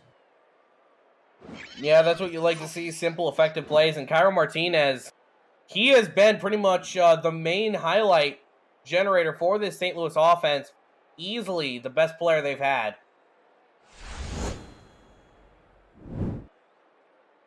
Atlanta has definitely put the stamps to their game going on against Carolina. That game was 24-24, and a couple minutes left in before halftime, and Atlanta has scored 13 points, making it 37-24 down south at the Hive. Back in Jacksonville, Christian Brown puts it into Martinez's hands. Another big stiff arm, but he's lit up at the 30-yard line. It is 2nd and 5. More physical firepower from Cairo Martinez.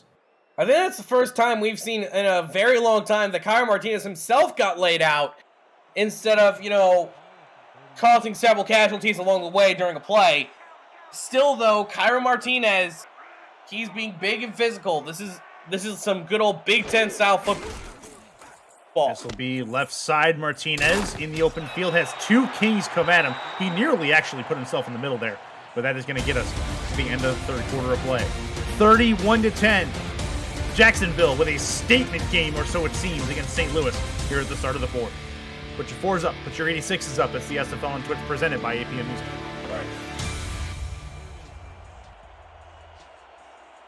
Ready to go inside King's Lair. Chris Curtis, Jack Brown in the broadcast booth. Declan O'Rourke and Stuart Zamilia on the stats, making us look pretty decently smart. And Cameron Irvine on the buttons, putting this to you on your screen. This will be a chance for Christian Brown, but he's taken down in the backfield. Big sack is going to make it decision time as Taquan Hale gets in and makes the play. Got a little tongue-tied there as Christian Brown got a little bit tied up. Couldn't see anything. The blindside block there did not hold up, and Taquan Hale knocks him down, and St. Louis is punting it. That's not a huge surprise. At that point, it would have been a 53-yarder. They punted it earlier from 51. So it's not a huge surprise. Nearly blocked, though. That was dangerous, as that will bounce at the 5 and into the end zone, which will put them back at the 20-yard line. So Jacksonville starts with decent field or regular field position, and they could possibly start to put this game away. Yeah, if I were Frank Gooden right now, most of my play calls would be pretty simple. Just hand it off to Jared Willis. Nothing too crazy. just keep things on schedule and start melting the clock off. Yep, a lot of clock to melt off yet. Two to the left. To the outside. It's going to be Willis trying to spin his way forward. Not going to happen. He will gain 3. No further than that. APM Music is unrivaled music to bring your stories to life. Inspiring every production with the world's most robust and constantly refreshed music collection, state-of-the-art technology, and world-class customer service. APM Music is the official soundtrack of the Simulation Football League. To explore their library and to find perfect tracks for your projects, visit apmmusic.com. Chance for Dunhill. Right side, tipped and nearly intercepted. That was nearly a one-handed interception for Samuels. He's had 4 tonight that he probably could have brought in himself. Yeah, once again, getting the hand out there. And for Jacksonville, they're going to have to go a little decent distance in order to get the first down. 3rd and 7. Stop needed if you're St. Louis, if you have any hope. 4 wide. Running back Willis is with Dunhill in the gun. Has the football. Looks to throw it deep over the middle. That's a missile and it's caught over the middle of the field, just at the midfield stripe. What a catch for Kingston Ellington, who eclipses the 2-century mark in yards today. Kingston Ellington, the man had a bit of a slow start. We're not gonna make it look like he's been 100% dominant whole game long. But once he hit his stride, oh boy, he has been by far the most dangerous target that Jacksonville's had all game long. He has had a very quiet 212 yards receiving, I think is the best thing you can say about his effort today. Right. 7 in the box defensively for St. Louis. Dunhill has the football, 5-step drop thrown left side. That one's caught and towards the sideline. Make it a 2nd and 6 coming up. 2nd and 6, and he keeps the feet inbound, so the clock continues to work its way down for Jacksonville. Alan Steele's first catch of the day is what that ended up being, so he'll get his name on the score sheet. Dunhill under center. Jared Wills in the backfield. St. Louis defensive line moving around a little bit. Right side, that one is caught. No, they're going to say out of bounds. Shea Carroll is going to argue this, but it looks like he's not going to get the benefit of the doubt from R62.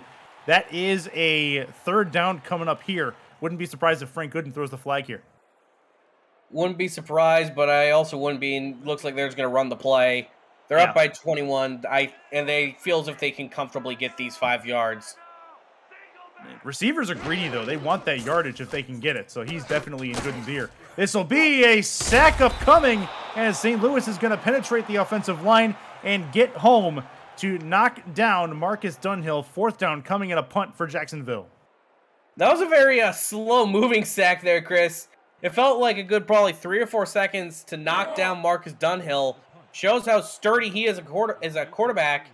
And for Jacksonville, a very rare sight, Curtis. It's their punting unit. 3rd time today.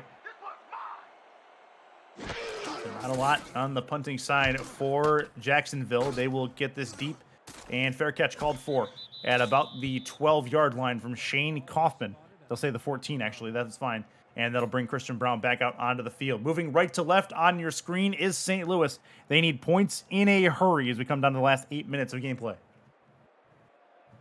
Yeah, I would almost say here, Chris, that this drive that we're on right now for St. Louis, this is must-score territory. They need a touchdown here if they want to realistically have a shot. 2 to the left, 1 to the right for Christian Brown. Looking to throw it. Moves up in the pocket. He's going to get taken down for the 4th time today. Jacksonville's defensive line gets home and puts him in the backfield, 2nd and 18. Not a good way that you want to start a pretty much must-score drive to get knocked down far behind the line of scrimmage and being sent now within the shadow of your own goalpost. Under center. Brown with 2 in the backfield. Hand off. Cairo Martinez trying to make it a little easier on 3rd down. That's not going to happen.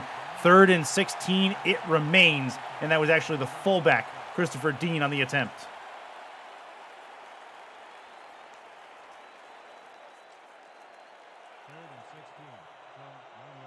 Third and a mile You can't even see the first down marker on screen. Looking to throw it. Got to get it deep enough. Not going to happen. He's taken down at the 1 yard line. And don't look now. A 4th down coming and a punt from their own end zone. That was a disastrous drive for St. Louis. 2 sacks in 3 plays. Although considering the amount of interceptions they've had, Curtis, it certainly is not the worst drive they've had. They probably would have taken an interception, though, because now this punt is going to be very difficult to convert. They got to get it away. Quick punt as they will flip it to their punter, and he does get a decent kickoff. Returnable.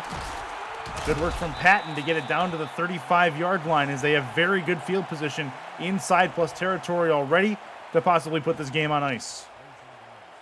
Yeah, for Jacksonville, a field goal should pretty much end it here. And they are just about 5 or 10 yards away from makeable field goal range. So I wouldn't expect them to go too aggressive here, especially since they're also kind of in milk the clock mode. And I should see a healthy diet of Jared Willis here, I think, in the run game, and they will here. Through the middle. Not much to that. Make it 2nd and 8. The SFL spotlights games in their own time slot one final time this season on SFL Twitch tomorrow night when Fort Worth faces Lone Star. The final special feature, guests from around the league are welcomed throughout the broadcast by a dynamic pair of SFL legends to discuss the game, the season, and the league.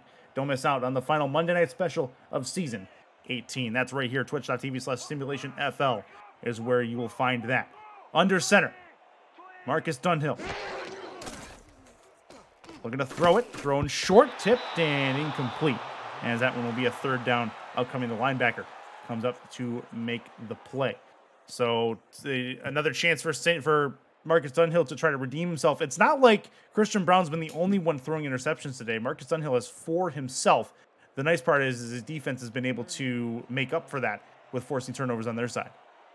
Yeah, it hasn't been that great of a game for either side for quarterbacks, that's for certain. Yeah. 11 total picks between these two squads so far. This will be Dunhill, pump fake. Plenty of time. Now heave-hose it. Right side. That's intercepted. Make it 12 total back the other way. And that is going to be returned to the 22-yard line. And 1st and 10 for St. Louis. One more time. 5 interceptions for Dunhill. 7 for Christian Brown. And we've seen a ton of turnovers forced by the defenses today. Get a whole dozen of them. Much like donuts, we got interceptions here. Seems to be that the bakery has been well and truly firing up the ovens all day. That sounds pretty good, to be honest with you. Nice Boston cream donut. Yep. I'm gonna have to get one tomorrow morning. Yep, that's definitely a thing. Yeah, just before work. Under center, actually, I'm sorry, in the gun is Christian Brown. Looking to throw it deep over the middle of the field. That one is caught. A bright spot for St. Louis as they get the midfield stripe. That'll work. It is Paul Dillevue, who's had a semi-decent game today. Brings that one in. Yeah, Dillevue keeps it moving, and for St. Louis, that's exactly what they needed. They're down 3 scores. It's not super likely they come back, but if they do want to come back, they need those big explosive plays pretty much back to back to back. 6 and change left in this 4th quarter. 2 to the left, 1 to the right. They got to score quickly if they have a shot. That'll be to the outside. Falling out of bounds is going to be Eagle Mondavi as he brings that one in for a 5-yard completion. Pretty smart play there from Eagle Mondavi. Just catch the ball, make sure that you got the foot in, and then just lean back and fall out of bounds. That'll work. With the doctor order for St. Louis, stop that clock, but still get positive yardage. They need a lot more than that, though. Tight offensive set. They like this formation. Looking to throw it to the outside. That one's caught. It is another broken tackle. 2 of them. He shakes out a one and floors the other. And it's a 1st down for Cairo Martinez. Good Lord. This man is aggressive. Cairo Martinez, as I said earlier, he someone on that Jacksonville Kings defense must owe him money or something, because he is going at him every time with a vengeance. He's going Stewie Griffin on this entire Jacksonville Kings roster. Is what he's doing. One to the left, one to the right. Chance for Christian Brown, left side. That one's well out of bounds. Looks like he kind of threw that one away, and it'll be 2nd and 10.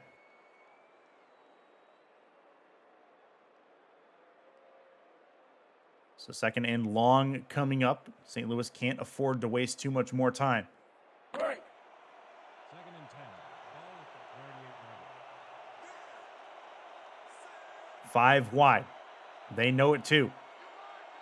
Maybe take a shot here on 2nd down. Brown has the football.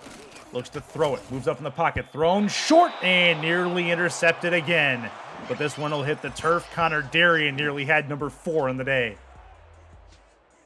Yeah, and Connor Darien, he's already been a lights-out defender for this Jacksonville secondary. Easily, you know, if they were willing to give defensive players player of the game, he would certainly be right up there for me. I've seen it. I've seen it on occasion. It happened actually, I think, 2 weeks ago in a game that I was calling. So it's still definitely possible. True, and I got it once, and I'm a linebacker, so anything's possible. I'd say probably going to be Kingston Ellington if things hold the way they are, though. This will be a chance for Brown deep over the middle of the field, and another interception. Number 8 on the day, forced by the Jacksonville defense. Christian Brown over the middle, which has been dangerous all day long, and another one finds a defender. And now you see, Chris, we've upgraded from what is referred to as a dozen to what is referred to as a baker's dozen. Yes. Of interception between these two teams today. 13 picks between these two squads. This is nearing the levels of the season 9 game between San Antonio and Vancouver. Yes. Which I've forgotten how many interceptions that had. Like, what, 16 or something? That had a lot itself, but Joey Langdon threw 9 of them. And as of right now, Christian Brown is 1 under that. This is the most in the progression era. As progression, I believe, started season 10. This will be left side, caught by Willis. He'll get that 2nd and 3 coming up. Yeah, it would most likely be the most in the progression era. I have to have Cam confirm that. I'm pretty sure that's correct, though. Either way, we have ourselves a 2nd and 3 as Marcus Dunhill back out onto the field. 2 to the right. Willis is in the backfield trying to chew away more clock. Time taken off of that play clock as well. Hand off for Willis. 1st down and more as he gets closer to midfield to the 47-yard line. Coverage of the Simulation Football League on Next Level Sports continues Saturday, April 2nd. First, longtime rivals Houston and Mexico City will square off. Then 2 champions clash when Atlanta takes on Florida, with both teams in the thick of the wild card race. Bonus coverage includes Denver, Queen City, and Arizona headed to Sin City. The race for the playoffs is heating up. Visit NLSE.com to find Next Level Sports in your area. 2 to the right, 2 to the left, 1 in the backfield.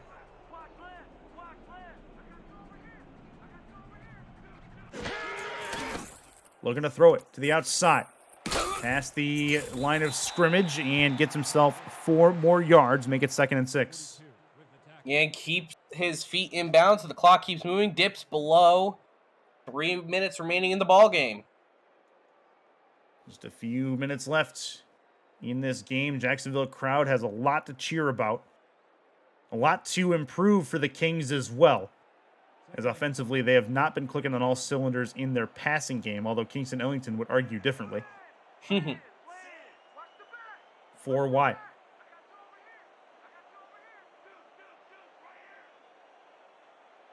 Under center. Dunhill has the football. Quick drop. Thrown to the outside to Willis. Puts it in his hands. He'll spin and didn't quite get enough for the first. 3rd and 1 coming up, but he stays in bounds and the clock continues to tick, tick, tick away. Yeah, at this rate, Jacksonville's looking to get maybe 1 or 2 more first downs. They'll definitely milk this one down to the 2-minute warning. And then, you know, just take it out. Yeah, good stuff there as they will get this down to the last 120 seconds left in this football game. As good work from Jacksonville to kill this clock down. Just a couple minutes left, and victory formations coming up after St. Louis uses their timeouts.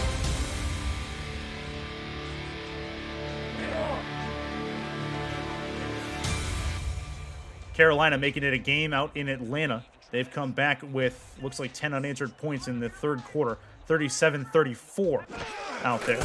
That's a free play, and it'll be a handoff to Willis that goes nowhere, but they'll get the first down regardless. Yeah, free play, and St. Louis not even able to, although they do hold on to that timeout, so things are still somewhat looking decent.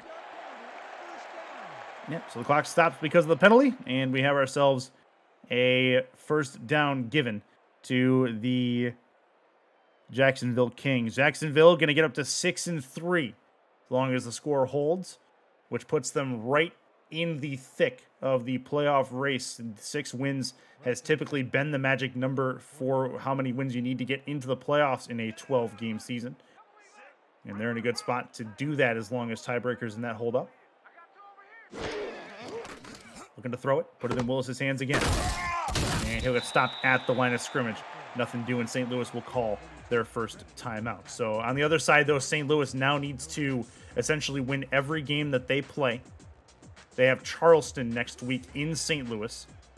And then that's basically all they can do. Handle their business and hope the chips fall in a favorable spot. But getting to 3-6 does not help them any. And, you know, their remaining schedule, though, Curtis, it's not impossible. It is going to be another run that goes nowhere, basically.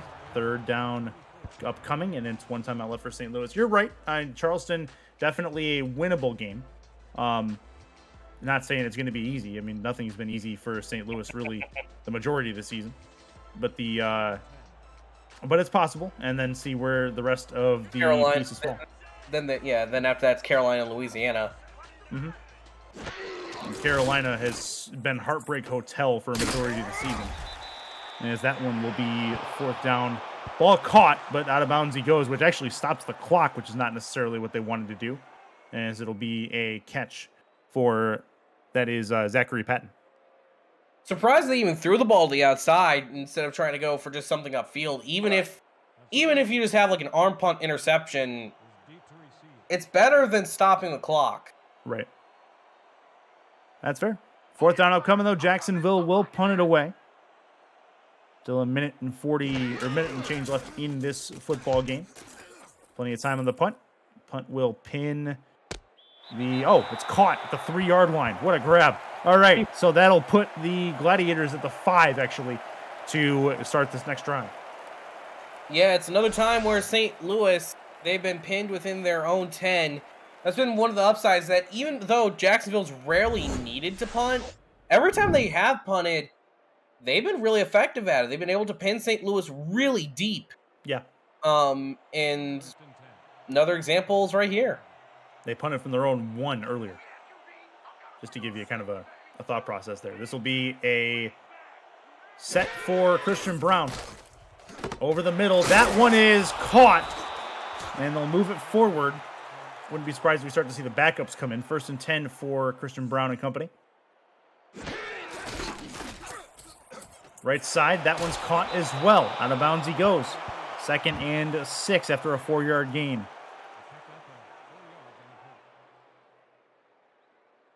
So indeed, we've actually seen the defensive backups come in for Jacksonville. Some starters, some backups, but either way, maybe a chance for St. Louis to move the ball forward a little bit. We'll see. 4 wide, 3 to the right. Looks like it could be an all slants play trying to get this first down. And looks like it's a throw deep right side, and that one's a one-handed grab on the right side. That is well done. St. Louis calls their last timeout, 1st and 10, but what a grab down the sideline by Paul Dillevue. This is disgusting. Oh, well, that's certainly one word to describe it there, Chris. Just reaching out. The backup defender wasn't really able to figure out what was going on, and Paul Dillevue turning on the Jets, looking to make this scoreline look a little bit more respectable for the Gladiators. Just a ridiculous athletic catch from him, doing his best OBJ impression, I should say. 1st and 10.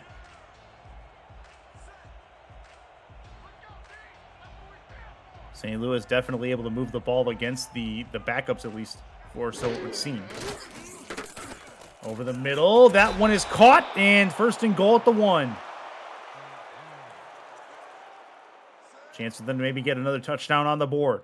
Make it a little more respectable. Looking to throw it. Brown to the outside. That one is caught. That's a touchdown for St. Louis, making it a little bit closer. And a bit of a celebration there that goes all for naught as the Gladiators do get themselves another touchdown. Yeah, they get another touchdown, but it's a few minutes late from where they probably could have wanted to get it. Still, though, it's a decent way to cap off what was, in the passing game for St. Louis, a complete and utter disaster. Shane Kaufman on the reception. He'll get a touchdown grab in his stat column.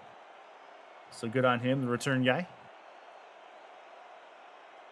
Warms me heart to see the return guy get a touchdown. That is up and through from Bobby Ray Beauchamp. So that is they're making a 31-17 game and give the Kings back the football pending an onside kick that I have a feeling is coming. Yep, that is definitely an onside kick formation from both sides. And hey, you know, onside kicks can be fun here in the SFL, Curtis. Seen some weirdness happen from them before. Got to get it to the 40-yard line. It's up in the air. It is handled easily by the hands team for Jacksonville, and they have it in plus territory.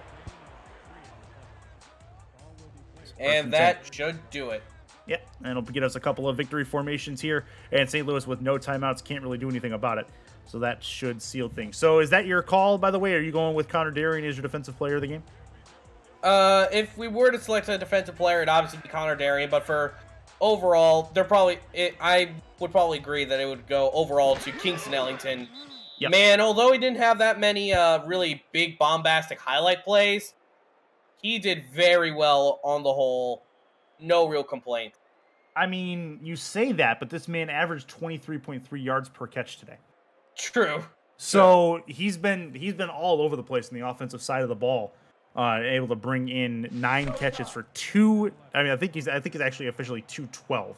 So it's actually a little bit over the 23.3. But either way, it's been a crazy good day for him with his only 1 touchdown, but his impact plays to get big first downs really set the tone for what Jacksonville could do on offense, even with the interceptions.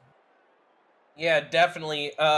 Jacksonville, they're kind of lucky that they came in and their defense kind of was able to help them out a little bit. But on the whole, they played a very solid game of football.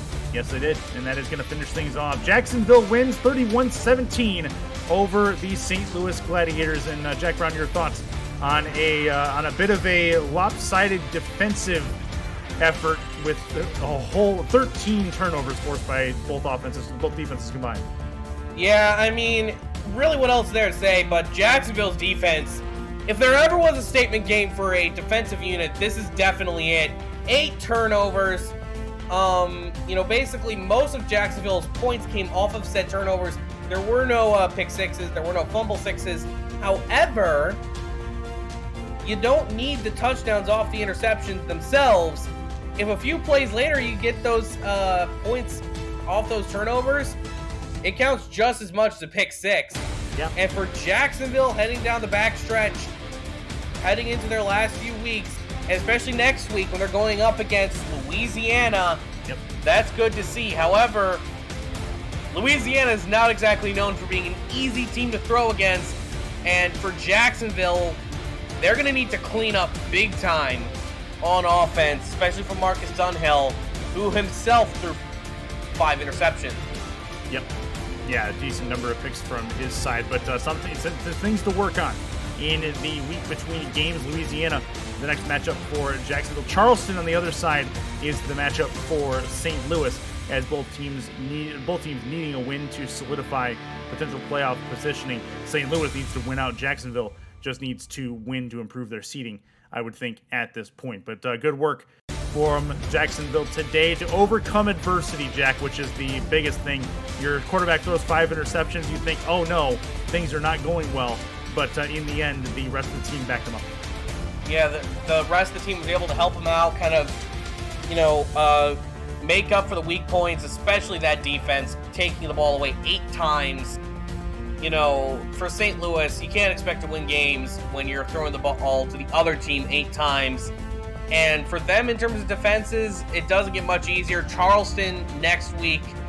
The week after, they are set to play against Carolina. And then, of course, to close out their season, they're taking on Louisiana. It's not an impossible road to the playoffs for the Gladiators, but it certainly isn't easy. No, it's definitely a challenge, but what wouldn't it be for a team of Gladiators, that's for sure. Kingston Ellington does get your player of the game. 212 yards officially, 1 touchdown on 9 receptions. That's 23.5 yards per catch. That is worthy of the player of the game stat line. For Jack Brown, for Declan O'Rourke, and James Amelia, as well as Cameron Irvine, I'm Chris Curtis saying goodbye and good night from the King's Lair. We will see you for week number 12 in just a few days' time. Thank you very much, and have a good night from the SFL on Twitch.